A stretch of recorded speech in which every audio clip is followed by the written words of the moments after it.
Turizmi në vendin tonë ka pësuar një zhvillim të ndjeshëm gjatë viteve të fundit.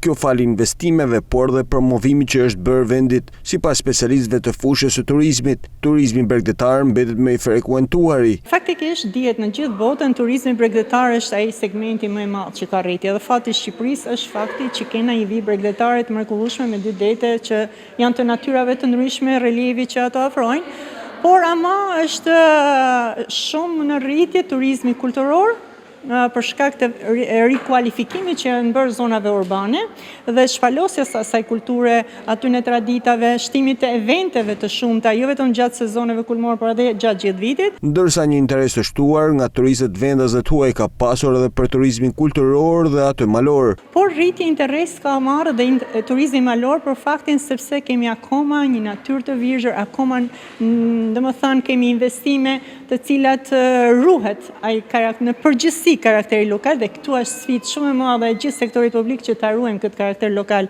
qoftë natyror, qoftë edhe arkitekturor, kur ai është domethënë për atë vend. Kur jemi në prag të nisjes së sezonit turistik veror, Shkodra dhe atraksionet e saj pritet të vizitohen nga një numër i lartë, ndërkohë institucionet kanë nisur marrjen e masave për mbarvajtjen e kësaj periudhe me fluks turistësh.